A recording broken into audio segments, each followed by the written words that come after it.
nange ngatekwe eddoboozi okubaagaliza omwezi omutukuvu gwa Ramadan omulungi nga twebaza Allah kuba nti akyatutadde mu balamu ndowooza abasobodde okuba nti bagutandise tusaba era tusobozese tusobole okuba nti tugumalako aye n'empeera zaagwo nazo azituwe. Ramadan enetera okutandika oba emyezi giri emirala oba emyaka giri emirala ebadde etera okusanga wane Uganda. Nawe njisiibira najje nasiibirawo ko naye emirundi egisinga actually Ramadan ngiplanninga nemba nti njisiiba ne family emitala. Okay. Hajj week etambudde kyasufa. Week alhamdulillah igenze bulungi nnyo twebaza Mungu mu byonna. Always waliwo ebintu taking for granted naye uko obulamu muza gwe busooka ne week ebadde week ya mawulire mangi nnyo agembereza enjawulo naye n'ekirala nenfuna akadde akawoomu ddala k'okubeerako ku nnimiro. Waliwo comfort omuntu gy'ofuna mu nnimiro eyo simanyi bweyinza kugikunnyonnyola naye eri psychological nti ova mu mbeera zino oyinza nti tofunye ssente ogenda n'otuula n'ofunayo kaseera akasobola okuba nti kakuwa time ya reflection n'otambula n'olambula ebitambula n'olaba ebifudde n'otereeza ebiramuse n'osanyuka psychologically mulimu peace of mind ebeera emitala eyo akaweewo kakukakosa oba ovudde mu pollution y'ekibuga etugattamu enfuufu n'ebifaanagana nayo naye alhamdulillah week ebadde nnungi ddala neebaza Mungu olw'obulamu. Okay. Amen. Bwato bwiki yewe sobodo kulabeka nti mukwana gwange etambudde Hajj olwokuba nti akadde tukalina lwadde tukalina njagala tukakozese bulungi. Amen. Njagala tutandikire munda mu ggwanga erya Congo Democratic Republic of Congo. Amadu gagenze maaso n'okubanga gazze okwerumangana kweyongedde okulabeka nti kujja waliwo ennyonyi ya UN yakubibwa nakana luzaala ogenda okukkakana ng'amagye g'eggwanga erya Congo gagamba nti Rwanda yandibanga ewagira abayekera ba M23 bagende maaso n'okubanga bakola obulumbaganyi. Uganda naffe tulina we tuyingiriramu kaawo nti aba M23 bano twandibanga tulina kye tumanyi ekibakwatako twetaaga twongere okubanga tutegeera omulundi ogwaggwa twayogerezeganyako ku M23 nonnyonnyolera ddala bulungi balabika nga bakomyewo mu nkoma w'ennene kino kiggwa kiti. Simanyi nti oba kiina gwe kyewuunyisizza kubanga ku muntu eyagoberera program ekintu kyendabya mu baddugavu naddala ate bannayuganda twerabira mangu nnyo attention span yaffe nnyimpi nnyo nti omusoogera ne mwogera ku nsonga abantu ne babugumira ekintu naye ne wajjawo akantu bwe kati ne kawugula abantu ne baviira ddala ku mulamwa ne beerabira ekintu ekibaddewo. Bwe twayogera ku nsonga y'abalwanyi ba M23 bennyini bava ekigambo kinyingi kiva mu Mars le 23 ennaku z'omwezi nga 23 omwezi ogwa March y'endagaano yasayiningibwa oluvannyuma lw'okuba nti wabaddewo olutalo lwalimu General Laurent Nkunda eyali alwana yali mu group eyayitibwanga CNDP mu kusooka. CNDP yalwana nga kyebalwanirira abasinga mu group eno Banyamulenge ekibayisa Abanyamulenge lyabadde nti baali badde bayitibwa Banyarwanda naye tebayitibwa Banyarwanda kubanga si Banyarwanda bayitibwa Banyamulenge kubanga bagenda ne basenga mu nsozi ezimanyiddwa nga Mulenge. Kakati obwetwaze bugenda okujja obufuzi bw'amatwale bugenda okugobebwa n'ensalosalo genda okuba nti zitandika okubeera drone ng'abantu bano already bamaze originally bw'owulira olulimi lwe boogera wanti we muli mwogezi wa Lunyarwanda waliyise Lunyarwanda naye ng'okufaanaganako n'Omunyarwanda n'omufumbira omufumbira bw'ayogera Olunyarwanda n'Omunyarwanda w'e Rwanda n'ayogera Olunyarwanda za njawulo. Oh yes, absolutely. Omumanyirawo oli bwaga nti nze kukyalira engeri gyakyogeramu ekiba kyanjawulo mulimu ebigambo ebikyukira ddala ne accent yennyini toni yayo ekyuka newankubadde osigala nti oli asobola okuwuliza oli n'awuliza ono naye ebigambo bikyuka. So na bano bali badde nga Banyarwanda naye abaasangibwa ng'olredde bamaze okusala Congo ensalo zigenda okuba nti zikubwa boundaries ng'olredde bali mu nsozi ezimanyiddwa nga Mulenge. Kati Banyamulenge kitegeeza be bannansozi z'Emulenge nga bonaga nti Munnabuddu ng'ava e Buddu. So M23 egenda okujja nga bengamba ekyajja ng'ate kizimbe ekivudde mu CNDP. Abantu bano baamala emyaka gyonna gye bamaze mu Congo olaba nti baali mu Congo nga Congo tennafuna bwetwaze emala okufuna obwetwaze baagaana okukkirizibwa n'Abannakongo nga Bannakongo. Nibasiganga bakyabayita Banyarwanda bakyabagamba baddeyo ewaabwe gye baava ng'ate kino kigenza okuba nti ensalosalo we zaagenda okukubibwa boundaries owulira mu mwaka 1884 Berlin Conference yagenda okutandika okuba ng'egabanya ensalo etandika okukuba boundaries bagaye nti Tanzania eyita wano Uganda eyita wano ani ensalo zigenda okujja okutemebwa ng'abantu bano batuuze mu busozi zino ez'amulenge n'emyaka gino gyonna balwanye emyaka batuuka mu myaka ejja Mobutu recognition negaana resistance etandika okuba nga eva mu kitundu kyeyo nga bagezaako bafune recognition bafune obunnansi obukakasibwa nga bannakongo mu butaba munnakongo kitegeeza nti olina rights ezimu zotasobola kukola kikufuna rights ezo for example bana abasinga abali mu M23 nga bingana nti banyamulenge abasinga balunzi balaalo mbeera za kiraalo abalaalo okusobola okutuula mu kitundu ekimwoga nti baalimye wano kizibu babeera mu kutambula n'ente zaabwe omuddo we guggwa ne badda mu muddo omulala kino kiyamba omuwuliriza wa Pal FM bw'oba nti wali tewawulira luli ensibuko obuvu n'obuddo bw'ekizibu kino osooka omanyi lwaki tuli wano olwaleero it is very important obutabuukira bugaali we kituuse abantu bano oluvannyuma lw'okulwanira eddembe lyabwe mu bbanga gwanvu basobole okufuna okukkirizibwa nga bannansi nekiba nti kiganye emirembe emyaka egy'enkaaga tuyingira mu myaka egy'ensanvu in fact emyaka egy'enkaaga egyalimu entalo z'abakasavubu Patrice Lumumba agenda okujja okubeera katikkiro wa Congo eyasooka alyoka ajja attibwe mu kuttibwa okwalinamu okwenyigibwamu CIA eya America balyoke bayite Joseph Mobutu Sese Seko za banga ajja atekebwe ku bukulembeze nga byonna mission zivudde mu CIA abajja okuba nti bayingira mu kintu kino in fact omuntu okusobola okwetegereza emboozi eno naddala wejjira ku level eyo kiba kirungi nnyo n'olwaba akatabo k'omusajja gwe bayita Tiny Roland ye musajja yali yakola company eyitibwa Lonro wano mu Uganda yaliwo ebbanga gwanvu nnyo abali mu myaka emikadde bajja kuba bagijjukira Lonro Motors kyali London Rhodesia omusajja oyo Tiny Roland musajja mugagga nnyo naye mu bugagga bwabwe obugagga baabutambulizanga mu ggeera okuwamba zi gavumenti nga bakozesa CIA nga bakozesa MI6 ey'Abungereza ne Mossad ya Israeli nga basobola okuba nti basobola okukola joint operations in fact ne bagattamu ne French legionnaire ey'Abafaransa eyo nayo yabadde nga CIA yaabwe ekola missions ez'ewabweru w'eggwanga nga basobola okuba nti beegattira mu kizimba ne bagamba nti ono omuntu afuuse ekizibu tumujje mu kifaananyi ne bamugjawo abantu nga Patrice Lumumba abantu nga Kwame Nkrumah mu Ghana baali batandise okuleeta Thomas Sankara Burkina Faso batandika okuleetamu embeera esobola okuba nti Samora Machel ene Mozambique balaga okufuuka ekizibu ng'ebigambo batandise okunyumya birina gye bitandise okunyeenya bisobola okuyingira mu interests ez'abacapitalists ngamba amawanga ag'ebugwanjuba kati kyabanga kyangu ne bakola mission eri combined mu bantu bano bonna gavumenti n'owulira nti yawambiddwa ekifaananyi kiwolabwola bakya Idi Amin naye nga bannannyini nsonga babadde balala abavuze ekintu okukijja gye kivudde baprovidinze intelligence baprovidinze facilities ez'okusobola okutambula mangu bataddewo embeera eziricognizinga gavumenti mangu gavumenti bayakagenda kugenda okulya ambassador wa Bungereza ambassador wa America bagenze okusinkana omukulembeze omupya nga bamusaba akakasenti democracy egenda mu maaso naye okumusinkana olwenda ekiba kikoze eki recognition oba omukkiriza so mu Congo abantu bano abanyamulenge ne banti baamala emyaka mingi nga bali mu mbeera ez'obuddu nezifaanagana bwe zityo entale zagenda zitandika okubeera mu region naddala olutalo lw'e Uganda lumaze okuggwa NRA emaze okukwata obukulembeze mu mwaka 1986 abamu kati ku balwanyi batandika okwetegeka abannalwanda okuddayo ewaabwe nga bekyali mu nteekateeka ekibiina ekya RPF kibeera formed okuva mu Uganda kirumba Rwanda ennaku z'omwezi nga 1 October mwaka wa 1990 ne bayingira mu Rwanda kugenda oga nti banunule basobole okukkiriza abanyarwanda abangi mu bo nga baali batuusi abaali baddusibwa ne bagobebwa mu ggwanga mu mwaka gwa 1959 mu kyayitibwa Hutu Revolution mu Rwanda mu mwaka gwa 1962 ne mu mwaka gwa 1972 ezo sessions zonna ssatu zaalimu abantu abadduka bangi abayingira mu mawanga ag'emiriraano so lutalo nolumala okulwanibwa mu Rwanda lugenda okuba nti lufunye abagenda okululwanamu mwatu terwalwanibwa abanyarwanda bokka bannayuganda baalimu abagenda okulwana nga bannayuganda ddala nga si bannarwanda ne bagatabamu era waliwo omulimu omunene nnyo olutalo Rwanda bwe mala okukwatibwa ennaku z'omwezi mwezi ogw'omusanvu 1994 gavumenti emala okuba nti ekwatiddwa ekimu ku bintu ebyabeera ennaku z'omwezi 4 ogw'omusanvu bwalimu kyebagamba okuremoving oba repatriation of foreign forces okujjamu amagye agazibaze okuyamba naye nga si bannarwanda baali bazze kusindikamu mubajja okusindikamu mwalimu abantu abaava e Burundi mwalimu abanyamulenge bennyini abaava e Congo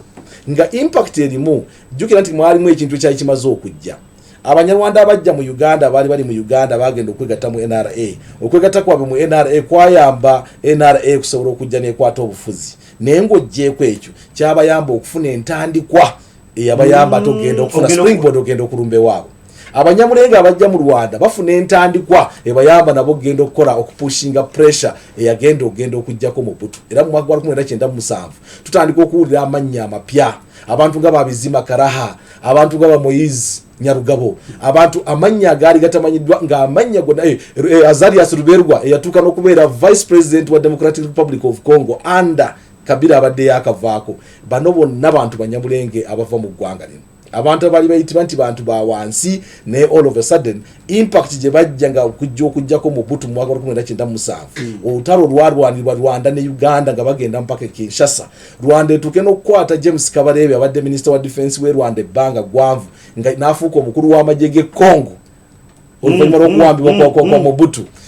biteeka mu context byonna okujja okulaga ekintu kino gye kivudde. So abanyamulenge bamala okuba nti batuuse ne Mobutu wajjiddwako Kabila yali musajja Kabila taata Kabila senior Desire yali musajja munnamagendo nnyo emyaka gyonna gye yamala yabeeranga simagora nga bano bayita abo ku boda bayita abafuntuzi yali mufuntuzi mu kufuntula kwe nga afuntula gold diamonds nga afuntula n'amasanga g'enjovu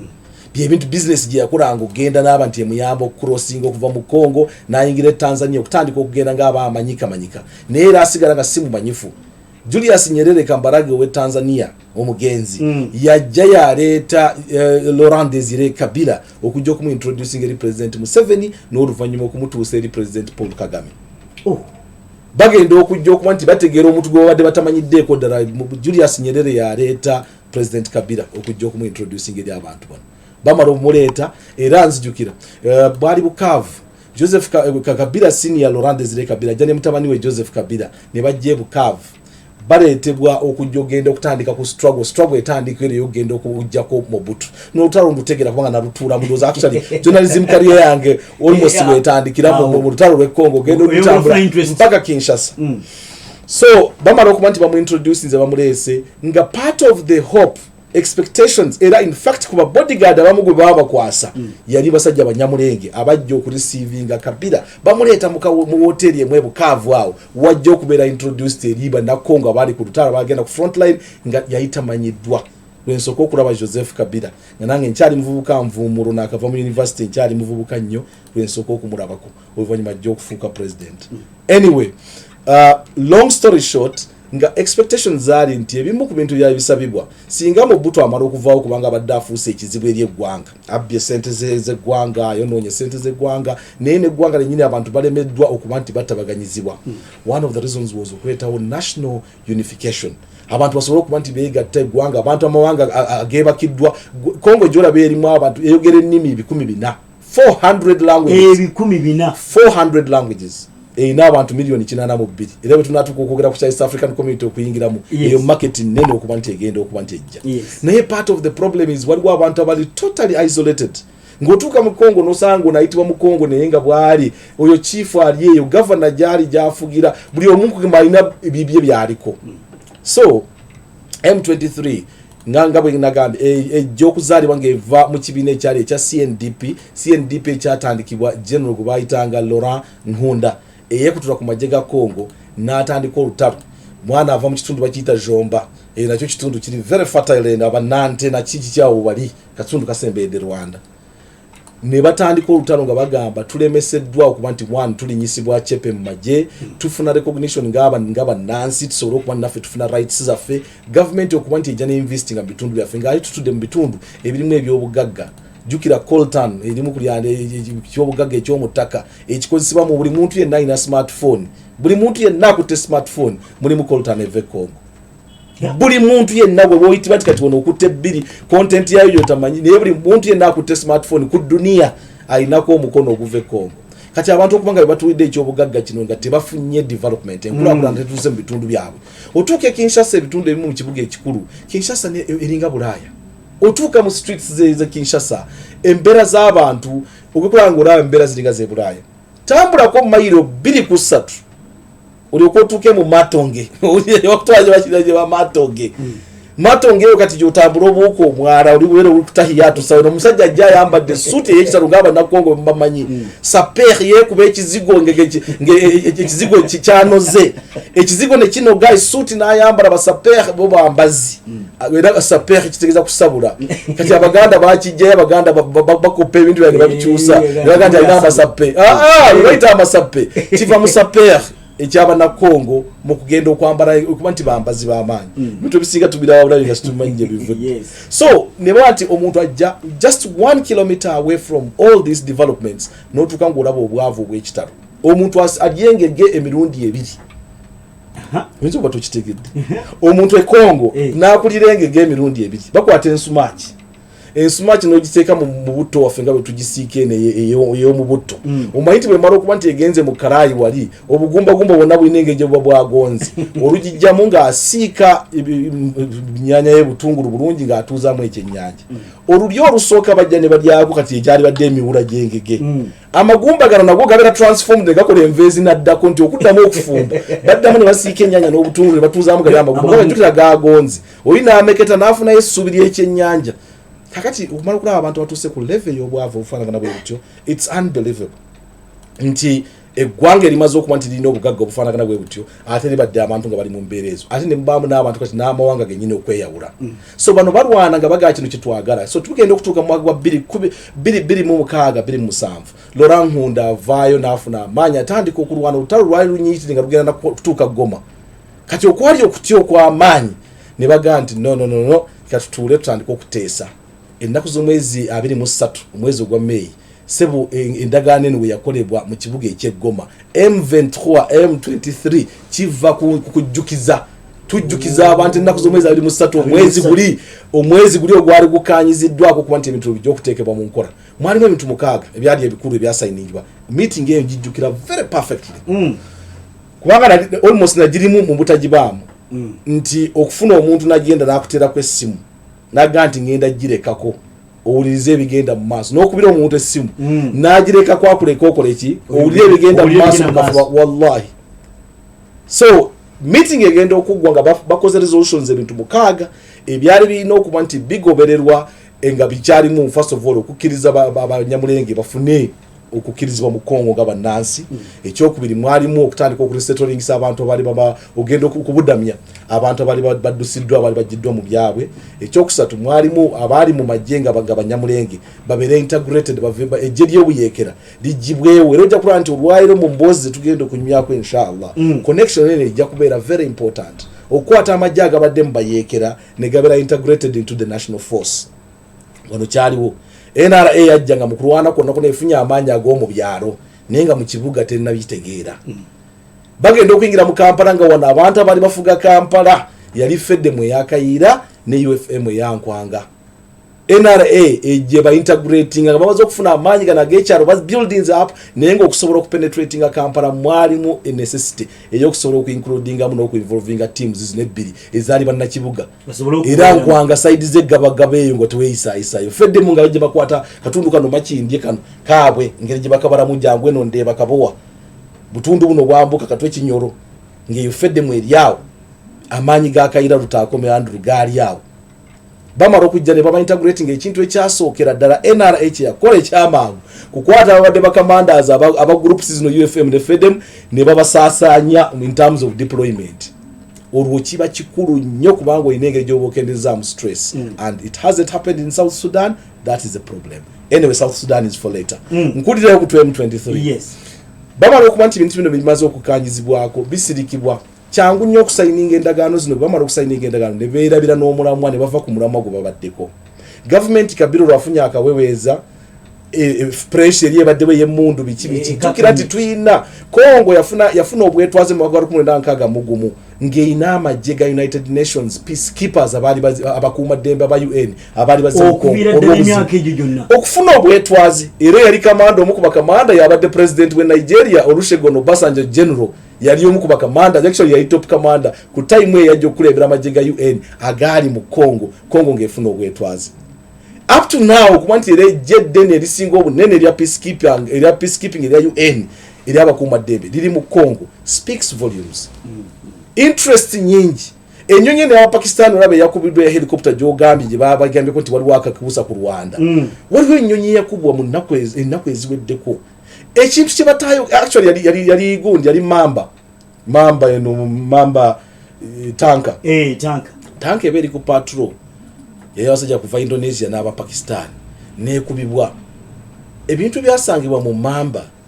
obukutiye obuyebye bugagga gold ne diamond bwasangibwa mu mamba ku bantu abasanye okubanga bakuuma ddembe speaks volumes ebyo sijja kubiwangara ko nenja akuwa kifaananyi nti eggwanga okutuuka nti lifunye obwetwaze 1961 diri mu UN peacekeeping up to now lina UN peacekeeping speaks volumes kati ejjedde ne walisinga okubeera wali bazze batadde pressure ku government bongeddemu amagye factor batandika ne baganda kati bana mawanga wayetiramu kamanda okuva Brazil eyajja okusookera ddala okujja commandinga MONUSCO amagye ga UN agali e Congo. Part of that nga bagamba kati bagenda ku implementinga bakwatamu bakamanda nga basatu bana abamaanyi e Congo Congo yekwase ennaku bagenda bakwasa omusajja briefcase y'ensimbi ez'okusasula emisaala gy'abasirikale either obutabasasula oba okusooka n'azitwala n'azinaazamuko n'azoozamu n'asooka n'azoozamuko ne zeetolamuko abasirikale ne bamala emyezi 5-6 emisaala tegijja. Part of the problem actually morale y'amagye ga FARDC amagye ga Congo ag'eggwanga is lack of payment y'emisaala mu budde nga si kubbula lya ssente wabula mismanagement y'ababituddemu. Kati ogenda okutuuka nga morali y'abasirikale ne y'abaFARDC ntono era emirundi egisinga bagenda okulwana olulweyo amasasi 6-8 amazito obulungi ng'oli ateekinga cover talina gafa siri eggwanga lyafiirira era kyobula kati bw'osanga nti Uganda yagenze mu Congo ne bagenda mu operations ne FARDC ojja kulaba nti baFARDC bagenda okunyanga balungi nnyo mu kwogera abakongomani balungi nnyo mu bigambo era ng'owagaye nti njagala ontisize gundi mu bigambo ebigambo boogera so le grand Jean yule mtu kabambe agenda kupaintinga picture ng'owulira omuntu gwagaye nti ono omusajja ajjayo kamara byonna omanyi genjogera n'eŋŋanda esoosowaza yasabigwa mpiso teyesigamwa nkuyege tetya ssabo ogenda okulaba omuntu agenda okujja ekikonde ekinaagwirawo flat naye ng'olaba basoose okutiisa by'ebigambo bikumalako plan so abasajja ne baba nti no one mu magye gennyini ag'eggwanga moral neebeeramu ntono abaana ne batandika okugenda ne balumba garrisons amari abatereka ebyo ebyokulwanyisa abaana ne balumba amari ne bajja ebyokulwanyisa ne batandika okulumba okukola obulumbaganyi so endagaano eno yateekebwako ennaku z'omwezi 23 erimu okusibwa mu nkola kati ekyali CNDP kubanga ekimu ku conditions ezaateekebwako okuba nti nno tujjemu bano bakamanda abadde ku ntikko baveemu. Commander General Laurent Nkunda ayitibwa Rwanda ne bamugamba jangu for a meeting akwata pick up zali big land cruisers avuga ayingira mu Rwanda gye bamuyise mu meeting bwe yagenda mu meeting teyavaayo Rwanda yamunyweza kati nga part of the pressure was okukendezaako ekyali kirabika nti obuno bwabanga yabadde general yekutula ku magye ga government na jeno bwe tumujja mu kifaananyi pressure ejja kenda kubanga Rwanda naye eri under international pressure baga Rwanda naawe inamu omukono nga kati era bekyogerwa nga Uganda era bwemala neeteekebwa mu maloboozi ku nsonga eno kati baga nti engeri yokeyo okusobola kati soke tukwate ki bana abakulu tusoke tubajjewo kakati bamala okubajjawo okwali badde okusirika kati okwali badde okussa mu nkola ebyakkirizaganyizidwako ne biyimirira kubanga ababadde bawuganya ennyenduulu bamaze okuva mu kifaananyi era yali spokesperson yali ADC wa General Nkunda lieutenant bali bamuyita Muhire enamba ye yannemu okujja mu ssimu kubanga bano these are personal contacts abantu bozoga nti kiri kitya nti giwunye nti kiri kitya nti tukuba information ogenda okufuna ng'ofuna information from the source absolute source tebirimu byagenda kusoosowaza kuwomereza kakati bimala okumala emyaka 2-3 tewayi kiri mu kukolebwa kuteekebwa mu nkola ku ndagaano eyateekebwawo abaana nga baddamu beekuŋŋaanya nga bavaayo mu magye n'abaali badizibwa mu magye g'eggwanga nga balumba amari ng'olutalo lutandika M23 ebeera formed